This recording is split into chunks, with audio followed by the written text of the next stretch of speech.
about the now. Why is Zimbabwe so divided and we have these tribal wars happening that is also affecting the need to remove the main government in place? Fast forward to the time when Zimbabwe got its independence. The Shona and the Ndebele people fought side by side during the war with white settlers. Now, ZAPU was a party that was formed by the Ndebele people, and they had their military wing called ZIPRA. Then ZANU was also formed by the Shona people, and they had their military wing called the ZANLA forces. But soon after the war, when there were negotiations with the white minority groups, Robert Mugabe went on a spree in a series of murders, mass murders, which was in Matabeleland areas and Midlands areas. This was called Kukurahundi.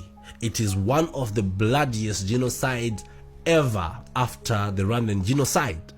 Thousands upon thousands, children, mothers, and old people were unalived by a militia group called the 5th Brigade, and this was the worst atrocity ever committed by an African government, obviously other than the Rwandan genocide. So after that, we got into the whole period of unity. We said, okay, let bygones be bygones. We have fought, we have murdered, we have done the worst things, but hey, let us bring the two nations, the Ndebele or the Mthwakazi kingdom and the Shona or the Mtapa kingdom, into one, and we shall call it Zimbabwe. So this happened, but as you know, peace is not just a mere rhetoric. It's not just a thing that you say verbally. So there was no rehabilitation in these regions. There was no justice or peaceful justice that was served to the people, and these people became isolated, and many of them became stateless because they didn't know really where to belong. Are they really Zimbabwean? Do they feel Zimbabwean, or do they feel otherwise?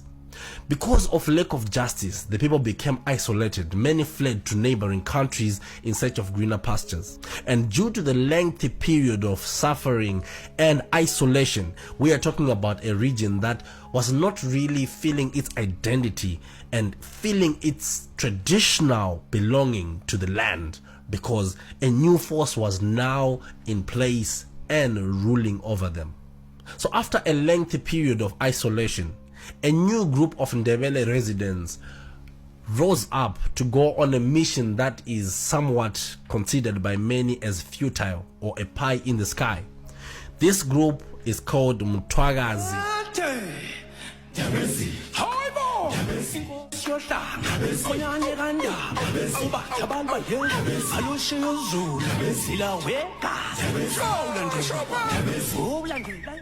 Now, this group wants to divide Zimbabwe into two countries, Zimbabwe and Mthwakazi.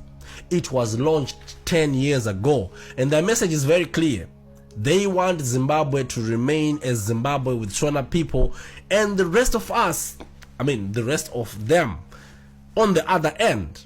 And this was launched 10 years ago, but their message and membership is growing faster than any political party, and they're becoming quite popular among their followers. Matabeleland is endowed with all the natural resources that you can think of: gold, methane gas, lithium, copper, and everything. But all these resources are not sustaining the people of Matabeleland and Midlands. Instead, they are the ones that are used to develop Mashonaland at the expense of people of Matabeleland. Now, why is this group so resolute about their views? Here's the link. There was an agreement by Sir Star Jameson that he did with King Lobengula, who was the successor of Mzilikazi, the one we talked about. So the agreement stated that there has to be a border at